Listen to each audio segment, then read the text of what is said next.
noon, when the market's confused, Steve strolls in with a chart and some probable news. Troy fires up Omega like, let's model this mess, while traders at home whisper, please help me stress test. It's the show where the candles dance, volatility takes its chance. Steve says rules, Troy says math, together they chart a hilarious path. Grab your lunch, don't be late, they'll tell you why the market's weird again. Oh, great.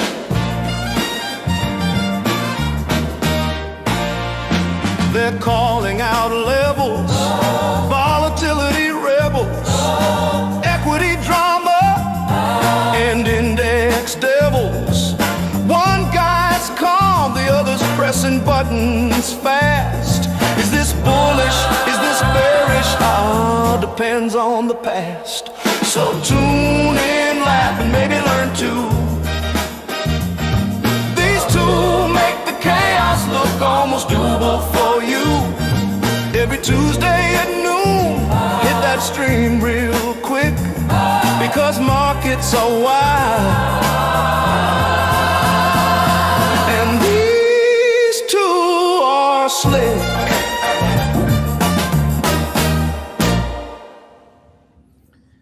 Steve, I could listen to it all day. Just the sound of you. Never gets old. The 70s. Really, it's a whole playlist of just my own stuff that I make. So I'm excited for that. Steve, how you doing today? How the trades going? And this has been we've been up 30 and down 30 in 5 hours. So we've had a little bit of moves today. Yeah, doing good. I took a couple of losing trades on my directionals this morning. One was in Coinbase, tried to get long, and it kind of flushed me out before actually making the move. Had some good relative strength. I like the trade, just one of those that didn't work out. And then the Qs, I tried to get short, thought we may make one more, kind of reacted off pre-market lows, thought we might make one more flush lower. Almost hit my profit target, and then we bounced. Then we got this news that China is restricting the NVIDIA chips. Sounds like a kind of a final announcement, but for some reason, NVIDIA stock shot up. Stocks are loving the news. So go figure.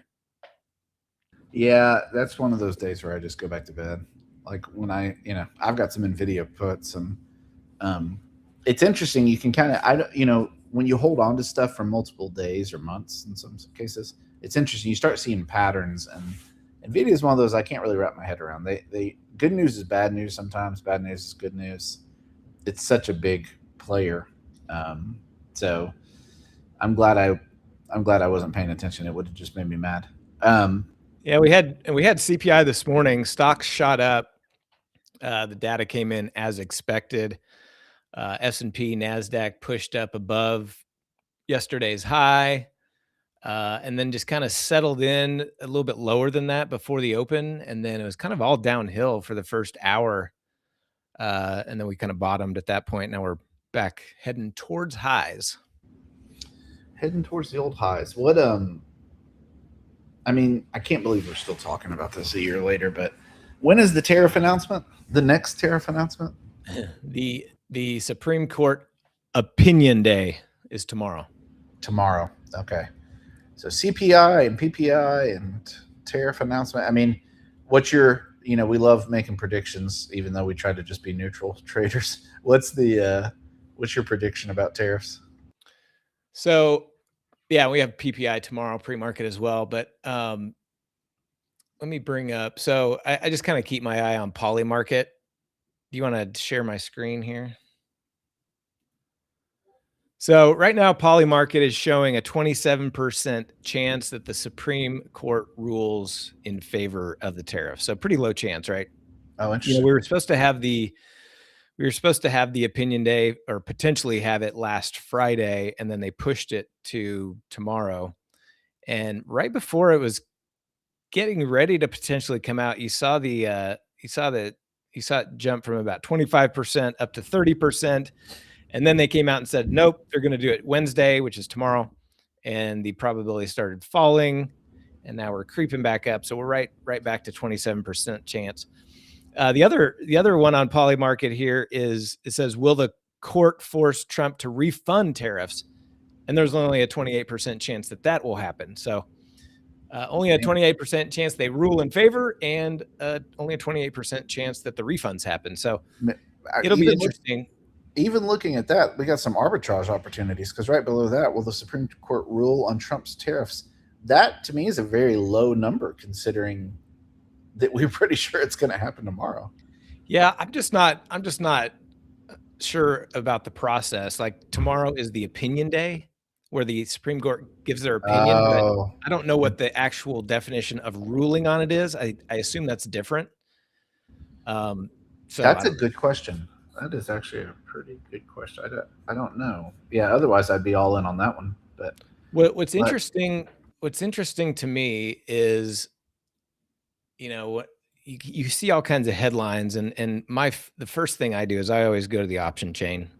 Yes. So if I'm looking at the SPX option chain for tomorrow, I mean, it's only pricing in a 12% implied volatility. Yeah. We had a decent contraction after the CPI in the VIX. And then, of course, the market started coming down. So volatility got pumped a little bit. But, I mean, it's not pricing in a whole lot, in my opinion, for the potential. It just seems like, if with the uncertainty around that, typically the market either pumps in a bigger expected move, or pumps in a little bit more pricing for uncertainty like that. But it's kind of acting like it's not going to be a big deal. Yeah, that's interesting. That's, to me, I mean, I wonder if the market just kind of, there's been so much tariff talk, and it kind of got beat to death.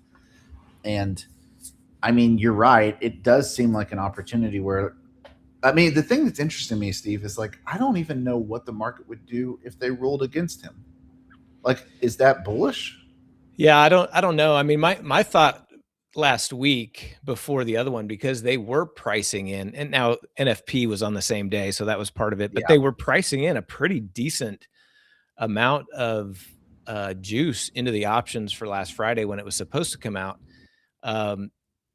And so my initial thought was, okay, it's uncertainty. Market doesn't like uncertainty. If they rule against, that's going to create more uncertainty, because then they're going to start talking about, oh, do we have to pay the money back, and all these different things.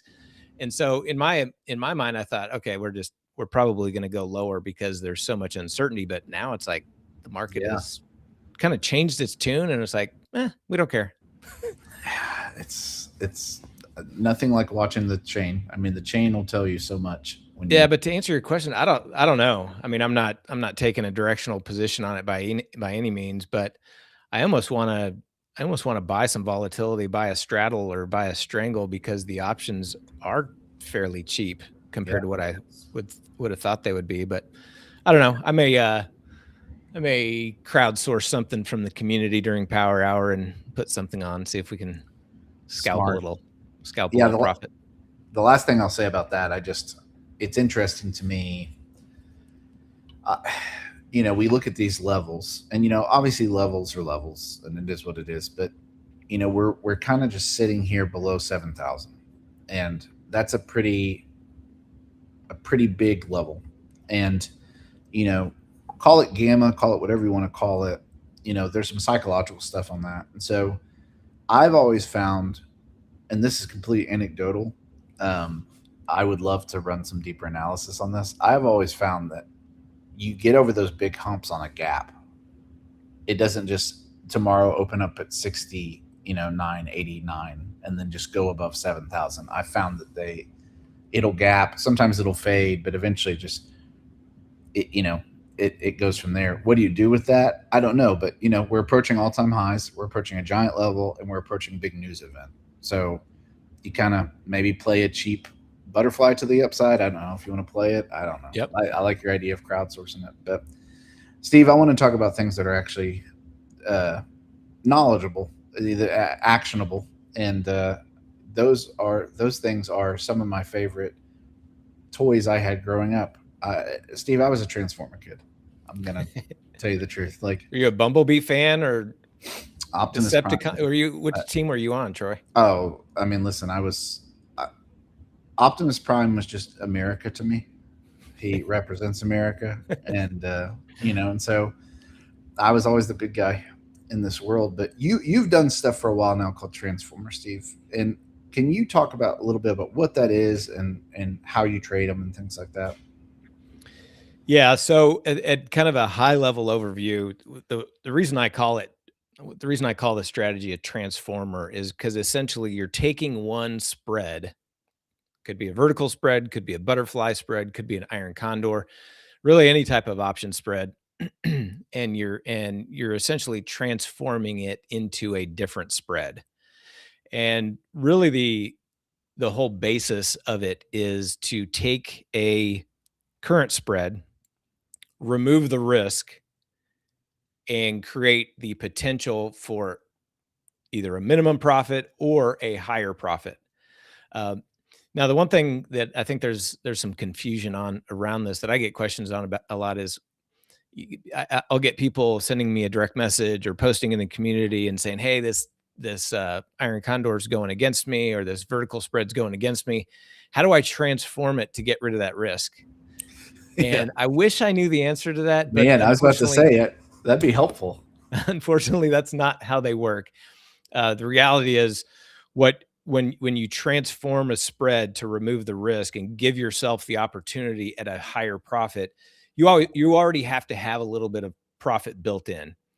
So let's say you sell an iron condor and you're at 15, 20, 30% of credit received, you're already in the profit. You can use that profit to transform it, to remove the risk, give yourself an opportunity at a higher potential profit without any risk going forward. So What structures do you look at with that? I mean, obviously, someone says fix my iron condor, but have you found that there are certain structures that work better than others with this?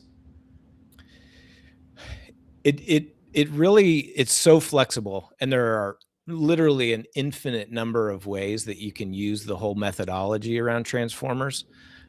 We actually have I think it's four, maybe five. I think it's four different um, classes that are over an hour each, talking about different transformer concepts. My favorite one that I've just kind of, because it does take a decent amount of kind of mental capital to kind of monitor and wait for it to get in the right position, then transform it. So I've kind of gravitated my transformers primarily to my 1 DTE iron condors.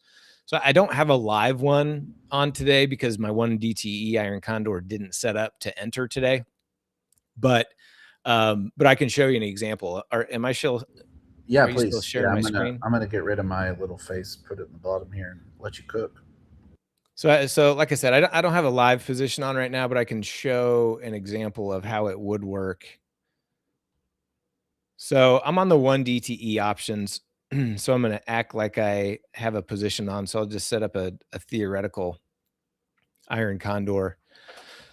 So let's just go to, I'm just going to pick some random strikes. I'll pick the 7,000 and I'll just do a 50 wide iron condor.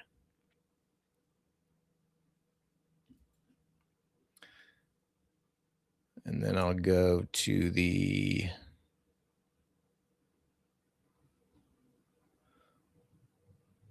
35s. I'll go to the 30s. I'll go 50 wide here. Okay, so it's just a 50 wide iron condor. If I take it over to the analyze screen in Thinkorswim, which you could also, I don't know if you want to, maybe you want to model this, Troy, on the. Yeah, we might model it next week. I might look at it today and then kind of just play around with it and show some stuff next week in the modeling. So here's the risk profile of an iron condor using the 1 DTE. So what I like to do with these, there's, like I said, there's a lot of different things you can do with this, but what I like to do with this is once I get a little bit of profit, so let's say I put this on near the open today and price just kind of chopped around and now I'm up 10, 15, 20, 30%. What you can do at that point is obviously you could just close the trade and book that profit, right? So that's always one of the things that you're weighing is if I transform this, how does that compare to just taking the profits that I currently have? So that's always something that I weigh. But let's say I was going to transform this, and let's say, okay, we've got the SPX. It kind of flushed earlier. Now it's making a strong rebound. Let's say I had a bullish assumption going into tomorrow. Remember, this is a 1 DTE iron condor, so the options expire tomorrow at the bell. And so let's say I had a bullish bias going into tomorrow. What I could do is I could, once I'm in the profit to a certain extent, I could remove the risk and turn this 1 DTE iron condor into a bullish vertical spread, which is something that I do quite a bit. If I had a bearish assumption, I could turn it into a downside vertical spread. But let's just take the bullish assumption as our first example. So what I would do is I would take the current order that I got filled in Thinkorswim. Obviously, this is going to be different on every broker, but on Thinkorswim, I'm going to say analyze opposite trade. Okay, so now I have this is my opening trade. Now I basically have a closing trade. So then what I want to do is, if I want to transform this into a bullish vertical spread, I'm going to take the call that I originally sold, which if I'm using a closing order, now I would be buying that one. So that'd be the 7,000 strike. And I'm just going to move it down one strike. So I'm going to move it from 7,000 to 69.95. And then, if I'm in the profit on this original iron condor, I might be able to do this transformation order for, let's say, around $7. So if I just theoretically put $7 in there, what happens is now I have a bullish vertical spread. And if you notice, I hover over the kind of this minimum profit area, and you'll see that's a plus $225 of profit. And so if I do this, I submit this and I get filled at $7, I've now locked in a minimum guaranteed profit of $225. But if tomorrow, if we close above that 7,000 strike, if we close above 7,000, I have the opportunity to make $725. Right. So I've again, kind of reiterating what I said, I've essentially removed the risk, given myself the opportunity at a higher profit. And what you'll find is whatever profit you have on that original iron condor, let's say in this case, maybe I could have taken it off for a $300 profit or a $350 profit. Well, now my minimum profit is $225. So the minimum profit is going to be less than what I could have closed it out, but my max profit is going to be significantly more than what I would have closed the original iron condor for. Therefore, giving myself the opportunity at that higher profit. Steve, a couple questions, and you might have answered this, but as I said earlier, my brain is well, I'm not, even when I'm running at full capacity, I'd probably ask some dumb questions, but profit wise, let's say, just for instance, what was the credit on this iron condor to start? 925. So at what, just to be real clear, what juncture of profit would you consider transforming this? Typically, like on a 1 DTE iron condor, it depends on how wide you go. It depends on how wide the wings are. It depends on how wide the shorts are. But the wider it is, the quicker you can do it. But so if it's pretty wide, once you get to 10 to 15% profit, that's the point where you can typically remove the risk and have a risk-free trade in one direction. So really, I mean, it can go pretty fast. It's not one of those where you're sitting there for 14 days or something before you transform it. Like, 10% move can happen pretty quick. Yeah, and I trade my 1 DTEs a little bit tighter, so I'm typically waiting for around 30% profit. But by doing that, that also gives me a pretty decent minimum profit. So, I could transform it a lot earlier and just remove the risk and have, kind of a very tiny minimum profit. I usually like to wait till I have a pretty decent, minimum profit that makes it worthwhile so that even if I hit that, it's going to be a pretty decent trade, and then give myself at a bigger max profit. But it's a lot of preference. It's a lot of taking an assumption like, okay, I don't trust what price is doing now, so I just want to remove the risk. I really have a strong bullish bias, so I really want to get this locked in and get my bullish vertical in place. So there's some assumptions that go into that, but the most common situation that I personally do it is I usually wait for between 20 to 30% profit, and then if I have a directional assumption, I will transform it into that direction. Makes sense. So this is a bullish example. You could do the same thing to the downside. So in this case, I adjusted the call down from 7,000 to 69.95. I'm going to put that back to 7,000, and I'm going to go to the put side, and I'm going to adjust that one up from 69.30 up to 69.35. I'll keep the price the same as if I got filled at $7. And now I've got the exact same thing, but to the downside. I've got a guaranteed profit of $225 minimum profit. If we close tomorrow below that 69.30 strike, I would hit a max profit of $725 per lot. What have you seen, as far as the type of, you do these all the time and you do these in different directions and things like that, so it sounds like there's a little bit of, you're starting neutral in general, and then you're locking in profit, and then you're maybe picking a direction and going for bank a little bit more. Would that be a fair analysis Yep. of it? Correct. And as you go through it, when you put these on, as far as losers, the losers just never get transformed. That's the understanding, right? Right. Yeah, that makes total sense. And then, I've always been super intrigued by these. What's kind of some of the wildest structures? Will you ever super transform? Will you ever get what do you call it? Who was the ultimate? Who was the guy that got really intense after a while in some of the movies? I don't remember which was the transformer that. I only saw the first one. Well, that's the correct choice. That's the correct choice. But what all have you done with these? And like, what have you seen profit wise when they really kind of hit the bullseye?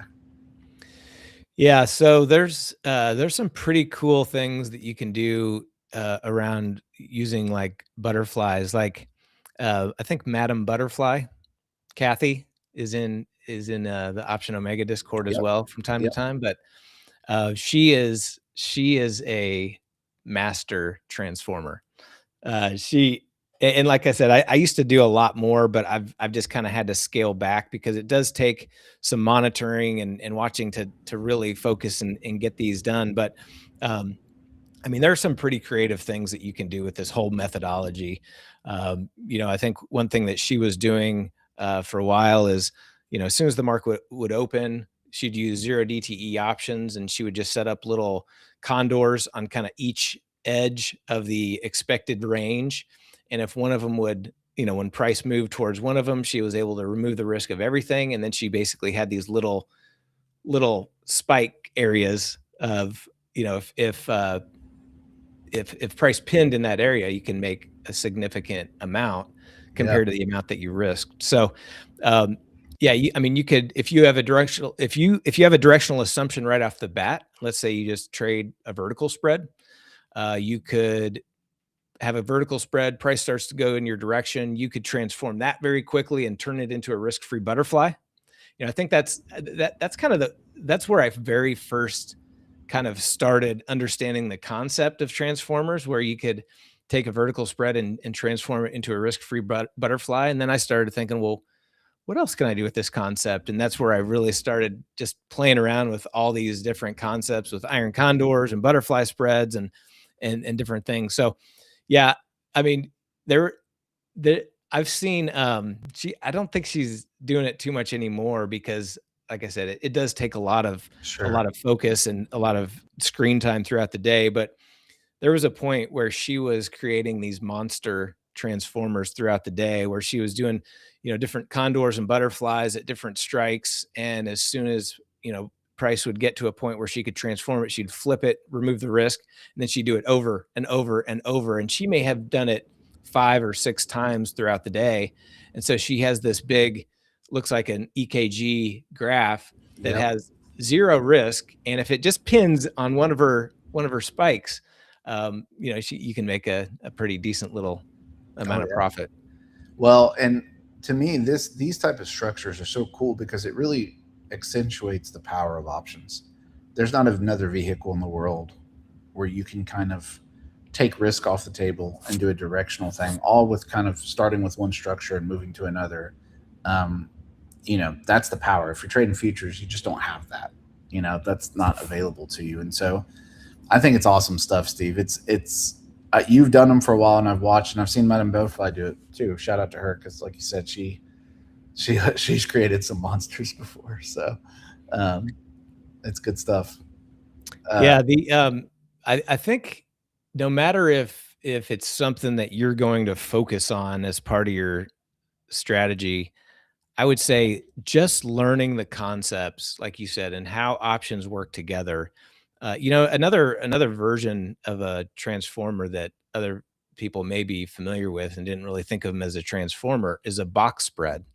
When you're boxing off risk. So if let's say you have a spread on the call side and it ends up going deep in the money. A lot of times those deep in the money options, you don't really know where they're trading, because the bid ask spread gets so wide. And so what you can do is you can go over to the put side, use that put call parity, trade it on the put side, which are way out of the money, which are much tighter bid ask spreads, remove that risk, and essentially just let the options expire, because you're zeroing out the risk. So that's another just kind of example of the transformer. Another example is, something that I know, I think the course is on the Option Omega University, is the Magic Mahomes trade. In that trade, we're selling a butterfly in the last 15 minutes of the day. You can use a vertical spread to remove that risk within a few minutes. Sometimes if price moves at all, essentially, if price moves 5 points, you can remove that risk and have a risk-free shot for a bigger profit going into expiration. So there's so many different ways that you can use this concept. It's just when you start looking at these spreads, and I would say if somebody's kind of trying to understand and figure this out, the easiest way is to go to a modeling tool. I would suggest Option Omega modeling tool, because it's the best.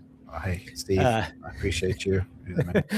Or Thinkorswim or whatever, but just go to a modeling tool, set up a spread, and essentially just take the opposite order of your entry and just start playing with the strikes. Move, like I just showed you, move the 7,000 to 69.95, move the 69.30 to 69.35, and just see what that does to your risk profile graph. And it'll start to help you understand how these different orders put in combination with each other will transform one spread to another spread. And then you'll start to figure out ways to remove the risk and find kind of strategic ways to manage these things. That's awesome stuff. Well, dude, I'm probably going to drink a bunch of Gatorade and go from there, and think about, probably have some pretty feverish nightmare dreams about transforming, condors into weird monsters. So, Steve, where can people find you, and what can they do when they get there? navigationtrading.com, probably the best spot. Like I said, if somebody really wants to go deep on the transformers, we do have 4 different kind of deep dive courses on different concepts around it. But always in the Discord, hanging out in the Option Omega Discord from time to time. So Navigation Trading is my profile in Discord, so feel free to hit me up. I love it. And I put the Academy course in the chat there for the Magic Mahomes. So cool. Steve, you're the man. I appreciate you. Looking forward to seeing more Mahomes next year, but not for the next couple of weeks. So that's right. Sorry for your loss. Unfortunately.